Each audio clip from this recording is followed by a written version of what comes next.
Yesu yupo tayari kugusa maisha yako. Yupo tayari kukusaidia katika eneo lako, kusaidia katika nyumba yako. Yupo tayari kushiriki hali yako ya maumivu.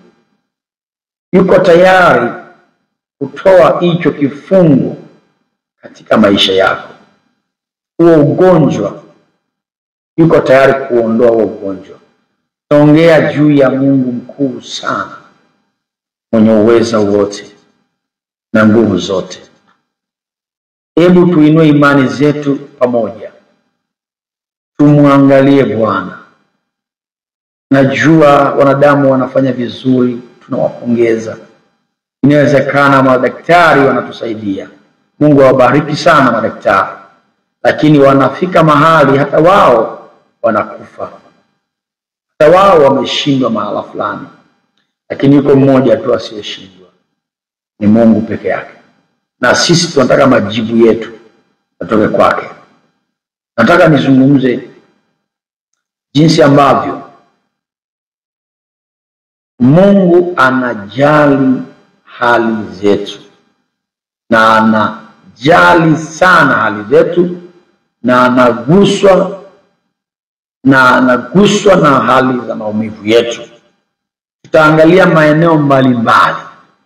Leo tutaomba katika maeneo mbalimbali. Tunamuona Yesu Kristo, watu waliomkimbilia hakuwafukuza, hakuwakatalia. Lakini hata pale alipojaribu kuonyesha kwamba uponyaji ni kwa watu maalum, lakini bado kulikuwa na fursa ya mtu kuamini na kung'ang'ania, maana anajua Yesu ndiye mwenye majibu. Kuna wakati Mungu anakujaribu. Unaweza kaomba siku ya kwanza na ya pili usione majibu, lakini usikate tamaa, uendelee kung'ang'ania. Tutamwangalia mwanamke mmoja ambaye mwanae alikuwa katika mazingira magumu sana, alipagawa na pepo mchafu, alikuwa na maumivu na mazingira mazito sana. Mwanamke huyu akamtafuta Yesu kwa bidii. Alipomfikia, naona sasa historia yake hapa.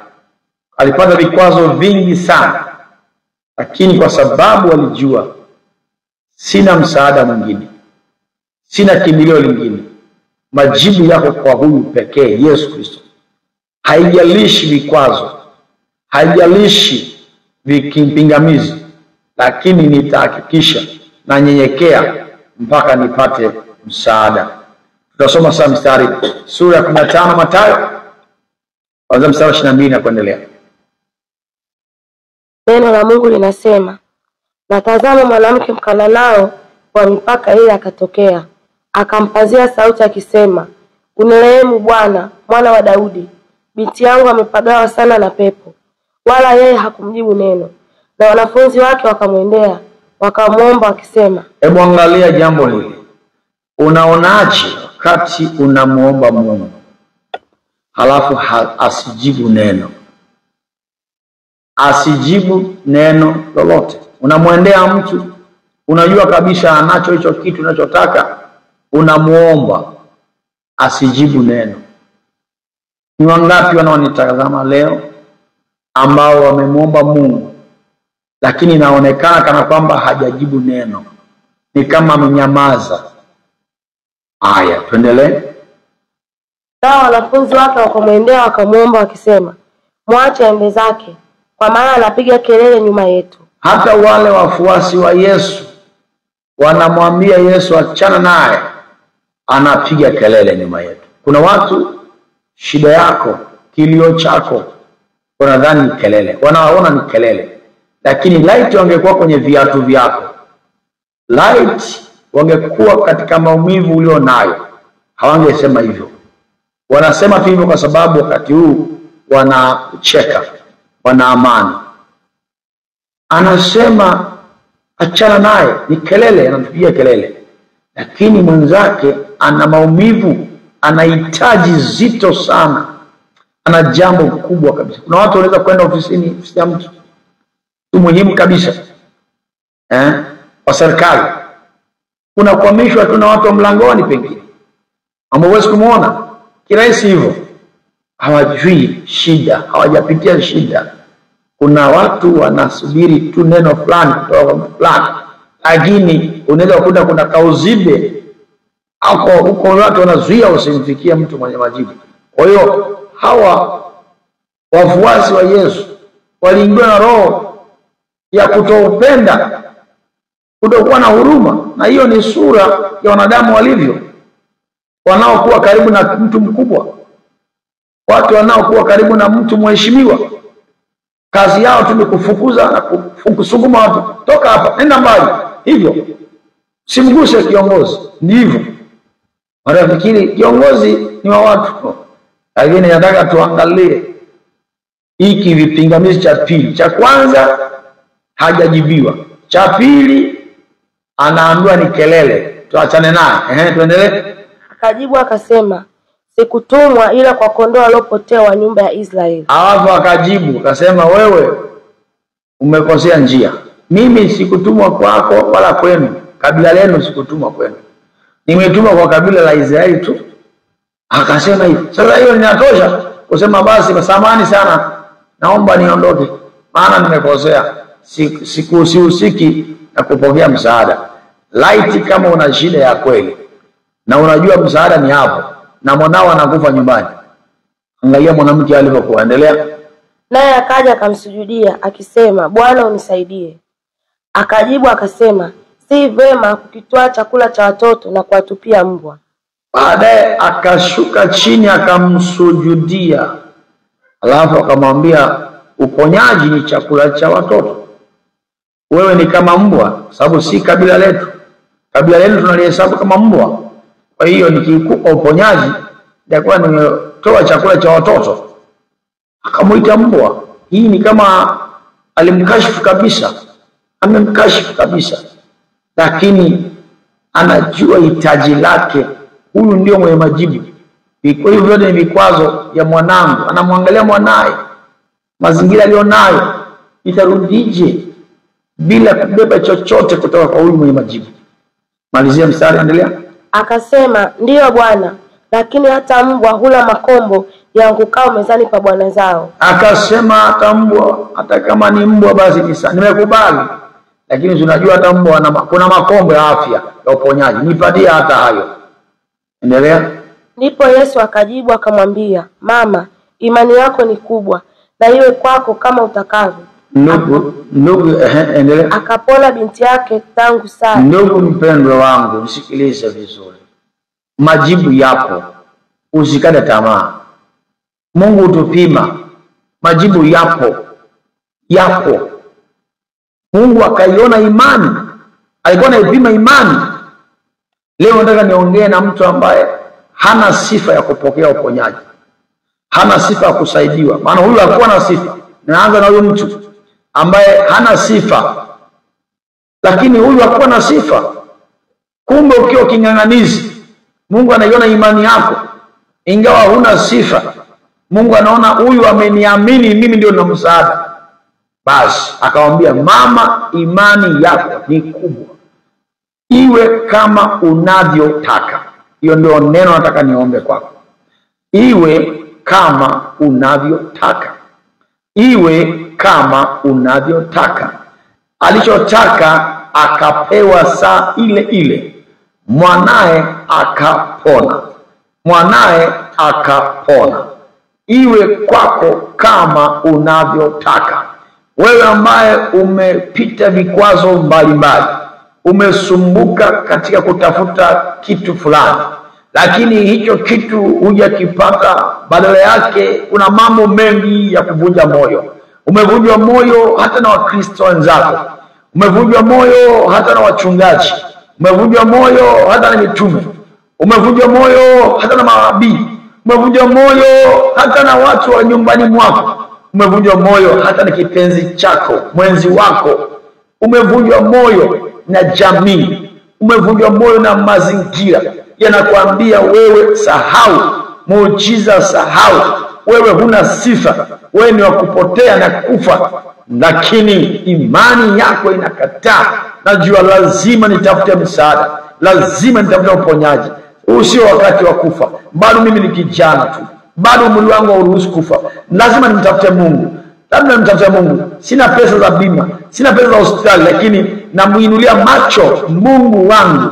Mungu nisaidie, Mungu nisikie, hali yangu iko hivi, hali yangu ni tete, mazingira yangu ni hivi, watu wamenikatia tamaa, hawezi kunipatia pesa, maana wanasema tusubirie siku zake, amalizie siku zake, hii atakwenda za kumaliza za kufa.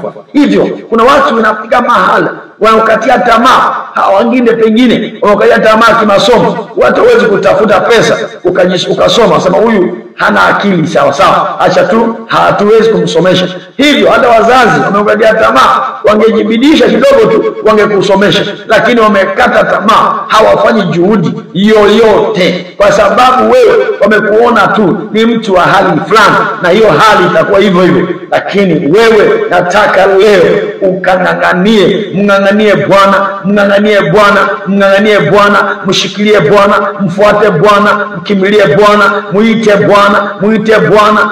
Vuka vikwazo vyote katika jina la Yesu. Neema hiyo iko juu yako, neema hiyo iko juu yako, neema iko juu yako, neema iko juu yako ya kuvuka vizuizi, ya kuvuka vikwazo, ya kuvuka pingamizi zote, ya kufika kwenye jibu. Yesu sasa anasema iwe kwako kama unavyotaka, iwe kwako kama unavyotaka. Anza kukiri kitu gani unataka sasa hivi. Tuombe pamoja mimi na wewe, kile unachotaka, kile unachotaka. Baba mwema, kwa jina la Yesu Kristo, mtazamaji wangu ameamini, ameinua imani, kapitia mapito mengi, changamoto nyingi, vikwazo vingi, lakini hajaiondoa imani yake kwako Mungu. Ndio maana hata leo natazama kipindi hiki, anasubiri, anajua siku hii ndiyo ya majibu, anajua kipindi cha wakati wa majibu ni sasa, anajua Ijumaa ni siku ya maombezi. Ndio maana Bwana ameweka bando, hiyo kuweka bando lake ni imani, kwa ajili ya kutegemea wewe Mfalme Jehova. Naomba sasa Bwana ukamjilie, ukamfikie pale kwenye kiini cha shida yake, ukamtatulie Bwana, kwa nguvu ya jina la Yesu Kristo, kwa jina la Yesu Kristo. Shida hiyo ikavunjike kabisa. Wewe shida, vunjika sasa kwa jina Yesu, na kuvunja tatizo, na kuvunja. Uwezi kumtatiza tena huyu, na kuvunja wewe tatizo, na kuvunja na kutoa kwenye njia yake, na ondoa kwa jina la Yesu. Wewe ugonjwa, na kung'oa mizizi yako, yachie mwili huo, yachie nafsi hiyo, yachie mwili huo, na haribu huo ugonjwa na uua kwenye mwili huo katika jina la Yesu. Maumivu aina zote ndani ya mwili huo na yang'oa na yaondoa kwa jina la Yesu Kristo. Kila hitaji la mtoto wa Mungu huyu ninalielekezea nguvu ya Mungu, na shusha nguvu ya Mungu ishuke hapo ilipo. Nguvu ya Mungu ishuke hapo ulipo, iende kwa mwanao Irina Magabozeke, iende kwa mwanao kama huyu mama, ikamguse, ikafungue hicho kifungo, ikafungue hiyo mauti, maumivu, mauti ikafunguke. Imwachie mwanao, imwachie binti yako, imwachie kijana wako, imwachie huyo mpendo wako. Ninavuruga hiyo kazi ya shetani, inatoka ndani ya mwili huo, naondoa hiyo kazi ya shetani katika jina la Yesu Kristo. Achia mwili huo, achia shetani. Pepo mchafu na kuamuru, toka mara moja, toka mara moja, na shusha moto.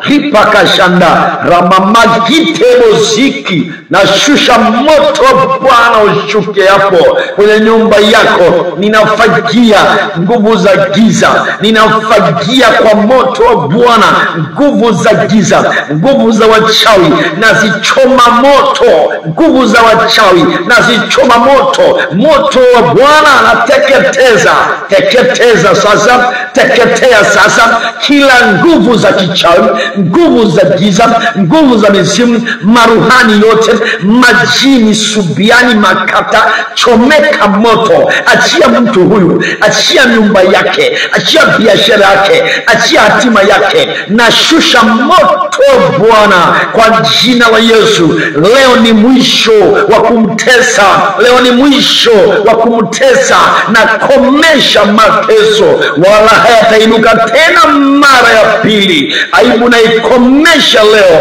haitainuka tena mara ya pili. Aibu na ikomesha leo, inachomoka, inaondoka, na ivingirisha. Hiyo aibu ninaivingirisha, na iondoa aibu ya Kimisri, na iondoa maishani mwako aibu ya Kimisri, na iondoa maishani mwako aibu ya ukoo, na iondoa maishani mwako aibu ya ukoo wako, na iondoa na kutenga na aibu ya ukoo wako. Ninakutenga leo na aibu ya ukoo, na kutenga aibu ya ukoo, magonjwa ya kurithi ya ukoo wako, na kutenga na magonjwa ya urithi wa ukoo wako, na kutenga na maradhi yote ya kurithi ya ukoo wako leo hii, na kutenga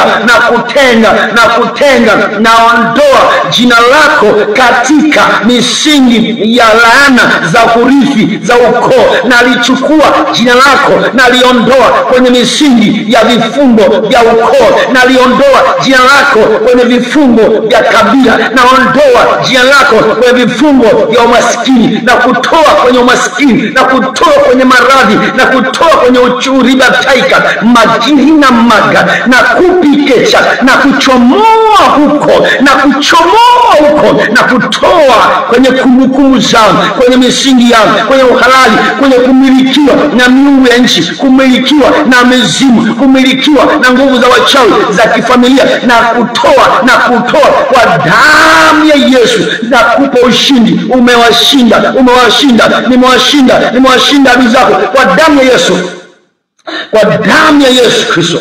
Nimewashinda kwa damu ya Yesu. Kila aliyechukua jina lako nimemshinda leo kwa damu ya Yesu. Anayetumia nyota yako na mfuata leo, anairudisha kwa damu ya Yesu. Yote anayetumia nyota yako kwa damu ya Yesu leo, na mnyang'anya hiyo nyota, anaiachia hiyo nyota, kibali chako, na mnyang'anya yeyote anayetumia kibali chako sasa, anakirudisha, anaachia kibali chako. Aliyechukua heshima yako, anayetumia heshima yako, na mnyang'anya heshima yako, na kurudishia heshima iliyoandikwa na Bwana. Bwana ameandika heshima kwako. Marina magita bozika magatina mamozakika na bozika mamagi na mozaika modaikarina moza ekihina mamazaka. Heshima inakupa, heshima ya kimbingu, heshima ya Bwana. Na bozeki marida boza kaandika babazika kwa damu ya Yesu. Mungu aliye hai, Jesus, atende muujiza leo hii, kama mwanamke huyu Mkananayo ambaye Bwana alisema upewe haja yako iwe kama unavyotaka. Natangaza leo, wewe ambaye umekuwa king'ang'anizi cha imani, hujaacha kufuatilia Bwana, hujaacha kumtafuta Bwana, ingawa hujajibiwa, ingawa haukujibiwa katika miezi iliyopita, hujajibiwa siku za nyuma, lakini hujamdharau Bwana. Hata kama ulipitia changamoto hata za wachungaji, lakini unampenda Yesu, unamwamini Yesu. Yesu leo amekukumbuka. Yesu leo anasema iwe kwako kama unavyotaka, upewe unachotaka, leo unapewa unachotaka kwa jina la Yesu. Leo unapewa unachotaka kwa jina la Yesu. Bwana anakufuta machozi, Bwana ameona machozi yako. Waliosema ni kelele, lakini kelele zako zimepata thamani kwa Bwana. Waliosema maombi yako ni kelele, lakini maombi yako yamepata heshima kwa Bwana. Maombi yako yamekubali yamekubalika na Bwana, maombi yako yamejibiwa na Bwana, maombi yako yamejibiwa sasa. Umejibiwa.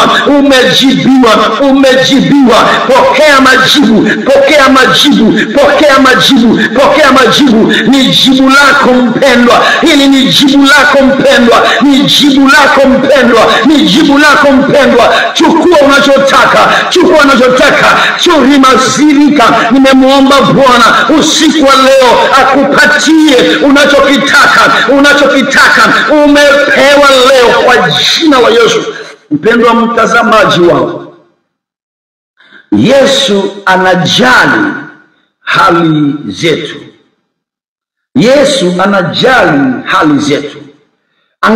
Tuangalie sehemu nyingine. Anakubali hata kwenda kwa mtu nyumbani. Yesu anakubali hata kufuatana na mtu kwenda nyumbani kutatua shida yake ya nyumbani. Yuko mtu mmoja alikuwa mkuu wa kidini sinagogi. Mwanae naye alikuwa karibu ya kufa. Akaenda na heshima yake, akamwangukia Yesu. Akamwambia, mwanangu yu katika mazingira ya kifo. Tafadhali twende nyumbani uniokolee mwanangu. Wangapi wana shida kama hiyo?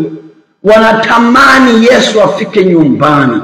Naona Yesu kwa kupitia sauti hii. Naona Yesu anatembelea nyumba yako. Yesu anakuja nyumbani kwako. Yesu anatembelea kwenye shida yako. Yesu hakukataa. Alipoangukiwa kwa ombi hilo, alikubali. Wakaanza safari ya kuelekea nyumbani kutatua shida ya huyu baba Yairo. Mwanae ana miaka 12. Ni mwanae wa pekee. Yani yuko katika hali ya kufa kwenye njia safarini. Kumbe wengine wana shida ni wengi. Yesu watu wanamsonga. Kuna mama mmoja naye alikuwa na shida miaka 12, anatokwa na damu. Hakuna ambaye angemsaidia. Katumia pesa zake zote, kaenda kwa waganga aliojua wote, mpaka akafilisika. Wangapi tumetumia ujuzi wetu, uwezo wetu, pesa zetu, elimu yetu, mpaka tukafika mwisho. Kuna mahali unafika mwisho, lakini bado shida haijaondoka. Aliposikia habari za Yesu, akainua imani, akasema hata kama Yesu anijui, nataka mimi muamini yeye. Ni kama vile hata kama Dr. Kingu hatujawahi kukutana naye wala hanijui, naamini hilo neno anaolihubiri, nataka kulichukua hilo neno. Hata kama anijui, hata kama mimi sio dhehebu lake, hata kama mimi sio dini yake. Inawezekana wewe ni Muislamu au wewe ni dhehebu fulani, lakini unasema naamini anayoongea ni mambo ya kutoka kwa Bwana, na Mungu hana upendeleo. Nachukua hilo neno la mtumishi wa Mungu leo linisaidie. Lakini huyu mama akasema, nitaenda kugusa tu pindo la vazi lake, na nikigusa nitapona. Kugusa ni kuinua imani kwa huyo aliyetumwa. Ukiinua imani kwangu kwamba haya anayoongea mtumishi yametoka kwa Mungu, ni Mungu anasema kupitia kinywa chake, nataka kuchukua muujiza wangu. Kuamini tu hivyo ndio kumgusa Yesu pale ulipo. Hata kama Yesu alikuwa haji kwako, kumbuka Yesu anaenda kwa Yairo, anapita tu. Hata kati Yesu anapita tu, hata kama mwingine ndio anafuatwa, pokea hata wewe muujiza wako. Pokea muujiza wako. Shida yoyote uliyo nayo, mguse Yesu leo.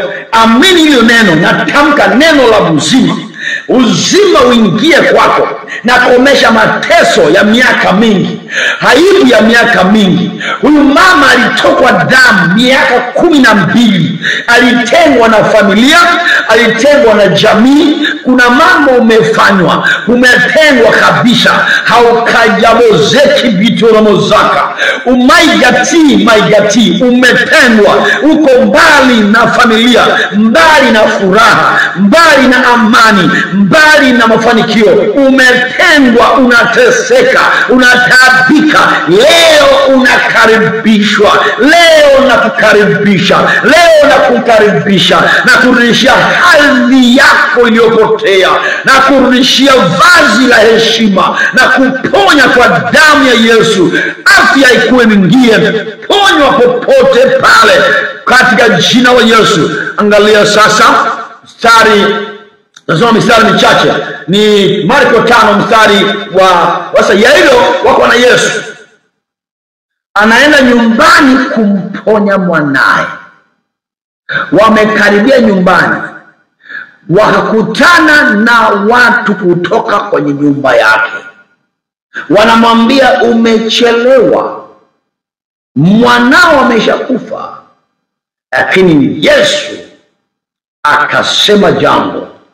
Nataka niongee na mtu ambaye anafikiri amechelewa, mtu ambaye anafikiri amechelewa kujibiwa, mtu ambaye anafikiri mambo yameshaharibika, ukomo hayana utatuzi. Nataka niongee na mtu ambaye watu wameshasema tumefunga ukurasa wa huyu mtu. Yesu alisemaje? Soma sura hiyo 5 Marko mstari wa 35. Hata alipokuwa katika kunena, wakaja watu kutoka kule kwa yule mkuu wa sinagogi wakisema, binti yako amekwisha kufa, kwani kuzidi kumsumbua mwalimu? Lakini Yesu alipolisikia lile neno likinenwa, akamwambia mkuu wa sinagogi, usiogope, amini tu. Yesu anakwambia, mpendwa wangu, usiogope, amini tu. Usiogope maneno ya watu, amini tu. Usiogope taarifa ya kweli ya daktari, amini tu. Hiyo ni taarifa ya kweli iliyoletwa. Yesu hatembei na taarifa tu za kweli, anatembea na neno kutoka kwa Baba yake Mungu. Taarifa inawezekana ni ya kweli, ni kweli hiyo taarifa, lakini nakwambia usiogope. Ndio maana Mungu anaitwa Mungu. Tunasema mwacheni Mungu aitwe Mungu. Zamani tulikuwa tunaimba kawimbo, acheni Mungu aitwe Mungu, acheni Mungu aitwe Mungu. Wengine wamfananisha na nyumba zao, wengine wamfananisha na pesa zao, lakini mimi Mungu wangu hafananishwi. Mwacheni Mungu aitwe Mungu. Usimfananishe na taarifa ya daktari. Ni wakati wa kumweka Mungu mbele. Yesu anasema usiogope, amini tu. Kuna matumaini pale watu wamekata tamaa. Iko matumaini pale ambako wewe pia umekata tamaa. Kuna matumaini kwa jina la Yesu. Usiku wa leo, amini tu. Kuna muujiza unakuja hapo kwenye jambo ambalo limekuwa taka, jambo limekuwa sugu, jambo limekuwa limekwisha katika historia ya binadamu. Hebu tusome, akasemaje mbele hapo? Wala hakumruhusu mtu afatane naye. Ni wakati wa kutenga watu wanaokuvunja moyo. Wanaokuvunja moyo weka pembeni. Tembea na watu wa imani, wanaoamini. Kama imani kama mwenda wazimu, unaenda mahali ambako akili inasema mbona tumeshakufa? Hapana, lazima uchague watu wa kutembea nao. Kuna watu wanatuvunja mioyo, wengine ni wapendwa, wengine ni watumishi fulani wa Mungu, lakini wamekosa maarifa ya imani. Lazima ukae chini ya mtu ambaye ana imani ya kukuchochea kumwamini Mungu. Amen. Endelea kidogo. ila Petro na Yakobo na Yohana ndugu ya Yakobo. Wakafika nyumbani kwa yule mkuu wa sinagogi, akaona ghasia. Ndio. Na watu wakilia wakifanya maombolezo makuu. Ndio. Alipokwisha kuingia akawaambia, mbona mnafanya ghasia na kulia? Kijana hakufa bali amelala tu. Hiyo neno la imani, si kwamba alikuwa hajafa, alikuwa amekufa. Neno la imani anatamkia maiti. Naona kama kuna miujiza inakuja.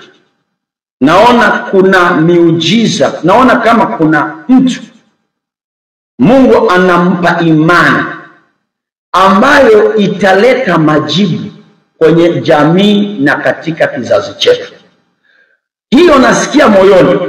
Kuna mtu wa kawaida kabisa, hana jina kubwa, lakini nasikia moyoni imani inaingizwa kwake, atapata imani na ataanza kuleta majibu katika kizazi chetu.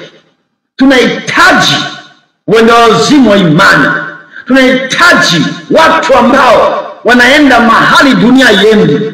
Tunahitaji watu ambao wanaongea maneno ambayo dunia iongei, kwa kumtegemea na kumwamini Mungu aliyeumba mbingu na nchi. Anasema, tazama mimi ni Bwana Mungu wa wote wenye mwili. Kuna neno gani gumu nisiloliweza? Kwa Mungu yote yanawezekana. Tujenge imani hiyo ndugu zangu.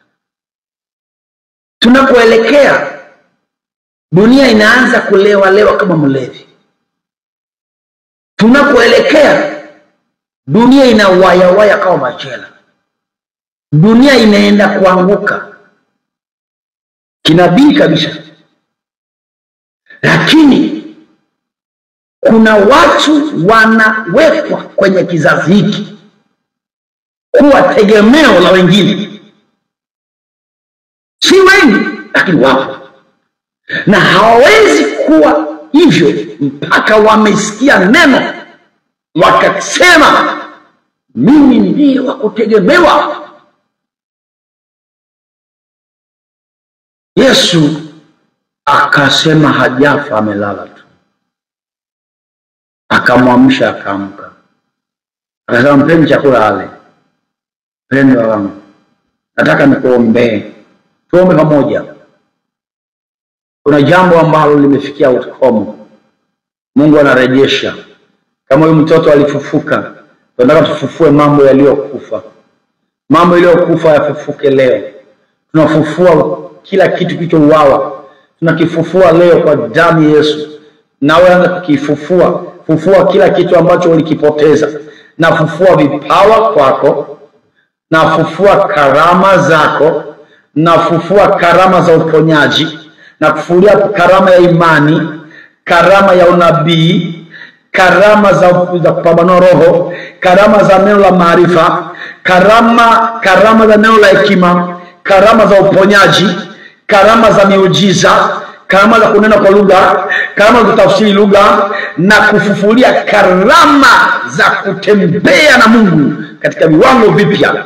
Na fufua karama zifufuke. Na fufua kibali cha mafanikio yako. Na fufua mafanikio yako. Na fufua mafanikio yako. Kuanzia leo, vile vilivyopotea vinafufuliwa, vilivyouawa vinafufuka kwa jina la Yesu. Afya yako na ifufua kwa damu ya Yesu. Afya fufuka kwa mtu huyu. Fufuka leo. Na fufua hilo ini ambalo linakufa. Na lifufua hilo ini lako kwa jina la Yesu. Na ufufua ini lako, na lirudisha upya, na unda upya ini lako, na umba upya figo zako, na zifufua figo zako zilizofeli, na fufua hizo figo zilizofeli kwa jina la Yesu. Wewe figo umbika na kurejesha kwenye uwezo wa kutumika, na rejesha moyo wako na urima dikirina mamagashanda, moyo wako ambao umetanuka, ambao unatunu, na urejesha na ufinyanga, na umba upya leo, na finyanga viungo vya ndani, utumbo tumbo naumba upya, naondoa vidonda vya tumbo, naondoa fungus zote, nafunyanga tumbo la uzazi, naondoa zile fibroids, naondoa yale mavimbe kwenye tumbo la uzazi, naondoa zile fungus, naondoa uharibifu. Mirija naiumba mipya, mirija mipya, naumba tumbo jipya, naumba uzao mpya kwa damu ya Yesu. Narejesha vilivyouawa na shetani, waganga na wachawi walioharibu, narejesha. Wachawi wanarudisha, afya yako inarudi leo, inarudi leo katika jina la Yesu. Kisukari cha kupandikizwa na king'oa, kirudi kwa aliyetuma. Wewe kisukari rudi kwa aliyekutuma, na kuondoa pressure ondoka, rudi kwa aliyekutuma kwa jina la Yesu Kristo. Magonjwa yote kwenye mwili huo yatoke katika jina la Yesu. Magonjwa ya mifupa naondoa, narudisha afya ya mifupa yako, kwenye magoti yako, narejesha ule ute wa goti, narejesha ule ute wa mgongo wenye afya, narejesha ule ute kwenye ute wa mgongo, narejesha katika jina la Yesu. Na finyanga viungo vyako vyote virejeshewe afya, urejeshewe uzima na kufufua kutoka mauti. Miaka iliyopotezwa na irejesha, iliyouawa na rejesha, matumaini na rejesha, na kurejesha upya, na kurejesha upya, na kurejesha upya. Na rejesha ndoa yako, na ifufua ndoa yako, na ifufua ndoa yako. Na rejesha upendo uliouawa, na urejesha upendo wa kwanza kati ya mume na mke, na urejesha leo, na urejesha leo kwa jina la Yesu. Na rejesha furaha ya ndoa yako, furaha ya ndoa yako, na rejesha utii wa watoto wako leo, na waumba upya leo, na warejesha. Naondoa tabia za ulimwengu, tabia za dunia ndani ya watoto wako, naumba tabia njema, na waponya, na finyanga matumaini mapya, na inua maisha mapya kwa jina la Yesu Kristo. Yule aliyesoma lakini hana kazi, kuna watu wameshikilia kazi yake, na ufufue hiyo kazi, mrejee. Na ije hiyo kazi, ije ikujie hiyo kazi, ikujie hiyo kazi, ikujie hiyo kazi, upokee kwa jina la Yesu. Wewe mzazi umesomesha watoto, una machozi mengi kwa sababu umesomesha watoto wamebaki nyumbani, hawana kazi yoyote. Na tangaza leo mwanzo mpya, mwanzo mpya. Bwana anafanya jambo jipya, anafufua maisha mapya kwenye familia yako, watoto wako wote, na wafungua milango ya baraka, milango ya ajira, milango ya uchumi, milango ya biashara, milango ya mafanikio. Leo hii malaika wa Bwana anashughulikia watoto wako, popote walipo, na watumia favor, na watumia kibali, na watumia msaada, na wainua leo. Kama vile Yairo alishapoteza mtoto lakini akampata tena. Unaweza kumpoteza mtoto kwa sababu tu dunia imemweka tabia za dunia zimekaa ndani ya mwanao. Leo hii nakurudishia heshima za watoto wako, na kurudishia heshima ya mume wako, na kurudishia uchumi wako uliouawa, biashara zako zilizouawa, na kurejeshea biashara zako zikarejee, pesa zako zinarudi kwako, zilizoibiwa, zilizouawa, mirija ya fedha, vyanzo vya fedha vilivyokaushwa, na fufua leo, fedha zikujilie. Na kuombea Bwana akukumbuke, Bwana akusaidie. Mwanzo mpya leo, utukufu mpya leo, nguvu mpya leo. Mambo yanatendeka kwa jina la Yesu Kristo. Wewe sio wa kawaida tena. Navunja kazi za shetani ambazo zinafanya kinyume na maisha yako. Navunja nguvu za kipepo, navunja kazi za shetani, navunja nguvu za mizimu. Leo hii nguvu za mizimu vunjika, mizimu vunjika, achia nyumba hiyo. Nguvu za mizimu zinavunjika, mapepo yanayotesa, mapepo ya maskini yanatoka kwenye nyumba yako, yatoka maishani mwako. Navunja nguvu za wachawi, zinavunjika leo kwa jina la Yesu. Navunja nguvu za wachawi kwa jina la Yesu. Navunja kila nguvu ya uchawi maishani mwako. Navunja masubiani, manguvu za waganga, zile kila nguvu za waganga ambao wamekufunga mairizi, na haribu hizo irizi, na haribu mairizi, na haribu mairizi, na haribu kila irizi, ushirikina wote na uangamiza katika jina la Yesu. Unashinda, lazima ushinde kwa jina la Yesu. Umeshinda, adui ameshindwa. Na angamiza mizimu yote, na shusha moto juu ya majini aina zote, na ingiza moto, teketeza kila kitu, na teketeza moto, kateketeze majini yaliyotumwa maishani mwako katika jina la Yesu Kristo. Teketeza, ita moto shuke kwenye kila eneo adui alipojibanza, amejificha popote, kwenye kitanda chako, uvungu wa kitanda, popote kwenye chumba chako, kwenye nyumba yako, kwenye mifugo yako, kwenye kila eneo, popote kuzimu iliposhiriki na vuruga, choma moto, ilita moto Bwana, moto unapita, moto, maana neno la Bwana ni kama moto, ni moto ulao, moto unakula, na ita moto unapita kwa jina la Yesu. Moto unapita, unafungua vifungo vyote katika jina la Yesu. Oh, haleluya, haleluya, haleluya. Nguvu ya Mungu iko kwako, nguvu ya Mungu iko juu yako. Tutasoma Luka 13 mstari wa 13, Luka 13 mstari wa 13 na 16. Luka 13 mstari wa 13 na 16. Yesu anakupenda, yananipenda kama mimi nilivyonipenda na kupenda wewe. Huu ni wakati wa majibu. Inua imani pamoja, tuimanishe imani zetu. Tusibabaishwe na shetani. Tumwamini Bwana, kuna miujiza Bwana ameachilia usiku leo. Soma mstari wa 13. Akaweka mikono juu yake, naye akanyoka mara hiyo, akamtukuza Mungu.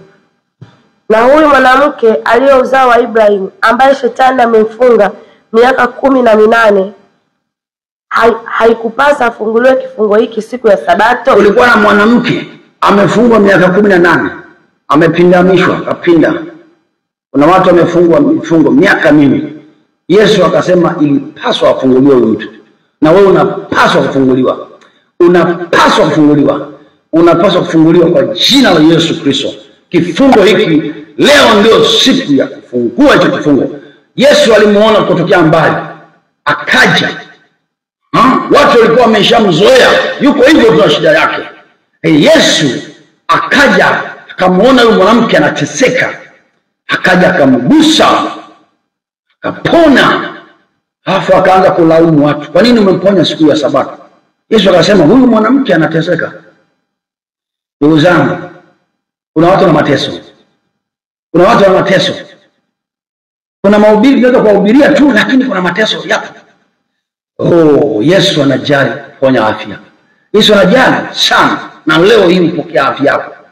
Nataka niongeze mistari kadhaa ninapoenda kumaliza. Unajua Mungu anajali kwa nini? Angalia watu waliomtafuta Yesu.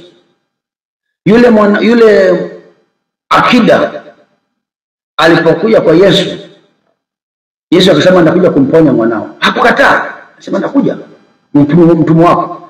Lakini mtumwa akasema, yule akida, sema neno tu, mtumishi wangu atapona. Maana yake Yesu yuko kwenye shughuli ya kuponya watu. Shetani yuko kwenye shughuli ya kufunga watu. Mahali popote ambapo shetani amefunga, Yesu alikuwa anaenda kufungua. Anasema kwamba kwa jinsi Mungu alivyomtia mafuta Yesu Kristo wa Nazareth, akazunguka akawafungua wote waliofungwa na kuonewa na Ibilisi. Kila kitu ambacho unapitia ni Ibilisi amekuonea. Yesu Kristo unapomwamini anakuja kukufungua. Anajali afya, anajali uchumi. Petro akisha choka, ameshindwa kupata chochote, alienda kumpa uchumi mkubwa sana, akapata samaki wengi. Katika dharuba ya maisha, wanaposafiri baharini, katika hali ya kutaka kufa katikati ya bahari, msukosuko kwenye safari zetu, Mungu anajali tufike salama. Ile msukosuko akakamea dharuba, ikanyamaza. Yesu anajali misukosuko ya safari zetu, na anataka tufike salama. Jana tuliangalia juu ya kuishi maisha marefu. Leo hii nataka niombe kwa ajili ya kusafiri salama. Mungu akulinde uishi maisha marefu. Nataka niombe kwa ajili yako. Vifungo vifunguke. Ninapomaliza ile ombi letu la mwisho, omba Mungu akujalie maisha yako kamilifu. Na jana nilikufundisha vizuri, na kama ukuwepo fuatilia video ya jana. Lazima tuombe Mungu atupe na maisha kamili. Sasa nataka nikuombee ili niombe letu la mwisho. Baba, katika jina la Yesu, wewe umesema tutafika kaburini tukiwa na umri kamili, tena tutashuhudia utukufu mwingi katika maisha yenye afya njema. Asante kwa kumuona huyu mwanamke aliyefungwa miaka 18. Yesu kamfungua. Yuko kijana, angalia kijana Baba, angalia binti, angalia mwanamke, angalia mwanamume ambaye ana maumivu, amefungwa maisha yake kwa miaka nenda miaka rudi, amefungwa uchumi wake. Baba, ninaomba leo fungua uchumi wake, fungua biashara yake, fungua miradi yake, fungua familia yake, fungua elimu yake kwa jina la Yesu. Kifungo chochote kwenye maisha ya mtu huyu anayenitazama kifunguke, kimwachie kwa jina la Yesu Kristo. Fungua Bwana hali yake, ameshindwa kuoa, amefungwa asioe, na mfungwa hicho kifungo apate mke, amefungwa asiolewe, na mfungwa hicho kifungo aolewe kwa jina la Yesu. Mfungwa asipate mtoto, na mfungwa hicho kifungo apate watoto kwa jina la Yesu. Na fungua vifungo vyote leo, kila kifungo na kifungua kikuondoke kwa jina la Yesu. Na kiondoa hicho kifungo, kimekatwa, kimekatika kwa jina la Yesu. Nimekiondoa hicho kifungo, nimekiondoa. Elimu yako utapata kile unachotaka, elimu unayoitaka utaipata, hautazuiliwa. Upate kiwango cha elimu unayoitaka kwa jina la Yesu, na kuondolea hicho kifungo cha kukwamishwa kwenye elimu. Utavuka vizuizi, utapata unachotaka kwa jina la Yesu. Utapata cheo, na kufungua cheo chako na kifungua, upewe cheo kwa jina la Yesu. Pewa cheo na kufungua kifungo cha kutojenga nyumba. Funguka, pata kiwanja na ujenge nyumba. Funguka katika jina la Yesu, pate upenyo wa kufanikiwa katika kila ulifanyalo. Ufanikiwe, na fungua mikono yako, itakachogusa kikafanikiwe.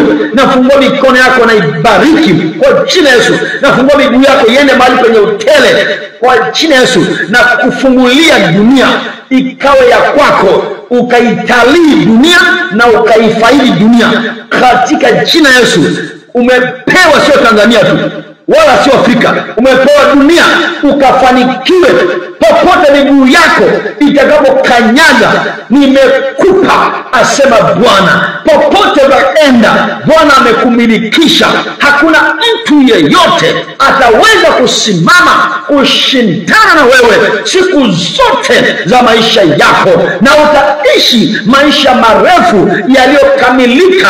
Na Bwana wa majeshi atakushibisha miaka yako, anabarikia maji yako na chakula chako, na anakuondolea na ugonjwa wote, na hesabu ya miaka yako ataitimiza katika jina la Yesu Kristo. Hesabu ya miaka yako, nafuta kila aina ya fundo la kifo kilichoandikwa kwako, nafuta mauti iliyoelekezwa kwako, na iondoa mauti iliyoelekezwa ugonjwa fulani. Nafuta hiyo mauti iliyotamkiwa ugonjwa, nafuta mauti iliyotamkiwa ajali, nafuta kifo kilichotamkiwa mafuriko, nafuta kifo kilichotamkiwa radi, nafuta kifo kilichotamkiwa janga lolote, nafuta kifo kilichoambatanishwa na uchawi, hakitakupata.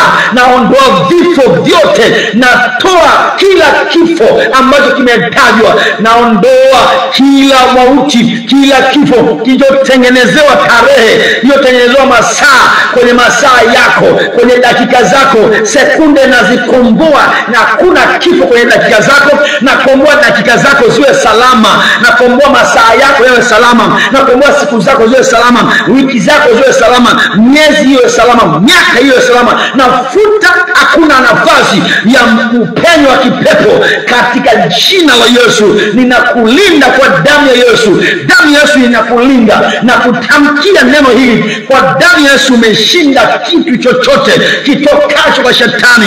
Nguvu yake Bwana majeshi imekufunika. Roho Mtakatifu atakuongoza, nguvu zake aliye juu zitakutetea katika jina la Yesu.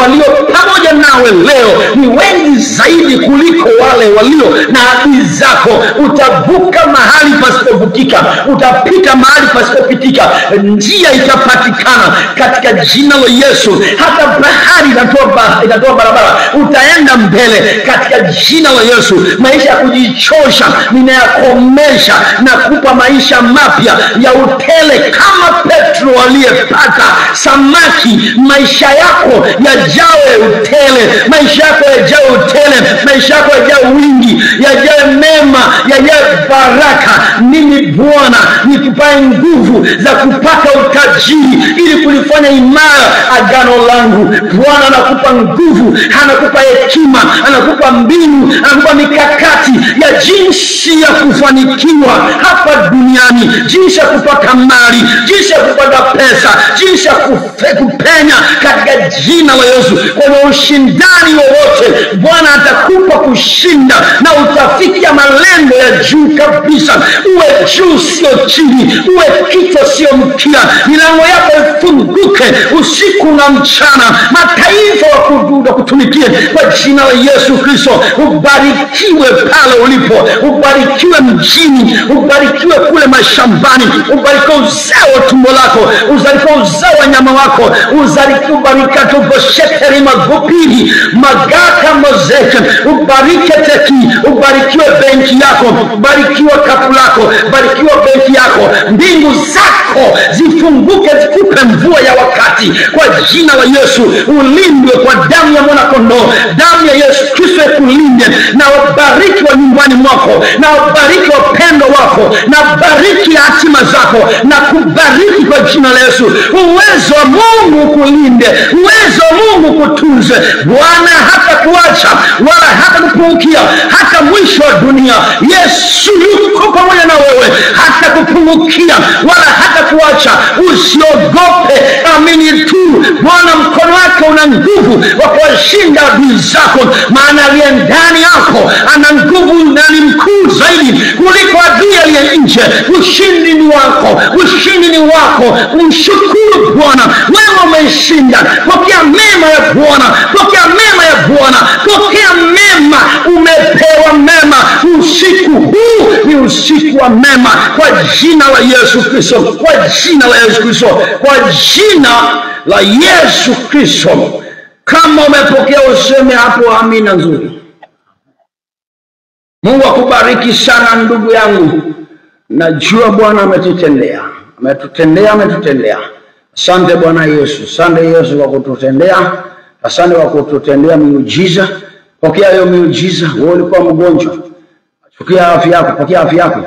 Wewe ulikuwa mgonjwa, sasa tenda kitendo ambacho ulikuwa huwezi kufanya. Anza kufanya kile kitendo ambacho ulikuwa huwezi. Tayari Mungu ameacha kupa afya. Chukua imani, fanya vitu ambavyo ulikuwa huwezi. Unataka kuomba kazi, tafuta, nenda kaombe kazi, utapata kazi. Anzisha mradi unaotaka. Chukua hatua. Mungu atakupa ndoto nzuri sana, atakupa maono ya kuona vitu ambavyo unatakiwa vione kwa ajili ya kuchukua hatua. Chukua hatua. Ndoto zako nimezibariki, itakuwa ni za Bwana, zinakuja usiku leo. Utaota ndoto nzuri za maelekezo. Yale maswali yatajibiwa mengine kupitia ndoto nzuri ambazo zitakuja kutatua mashaka yako. Mashaka yako yatatatuliwa. Sasa tunaenda kutoa sadaka. Kikapu cha sadaka. Nashukuru sana, kuna mtu alitoa jana 5000. Mungu akubariki sana. Nakubariki sana wewe uliyetoa 5000. Na mwingine alitoa juzi ile 2000. Nakubariki wewe uliyetoa 2000. Watu wameanza kujambua hii ni ibada. Asante sana nyinyi mnatoa sadaka. Mungu awabariki sana. Tumepokea sadaka yenu, tunashukuru sana. Sasa nataka nikuombee wewe utakapotoa sadaka. Mungu mbariki mtoto wako, mtumishi wako.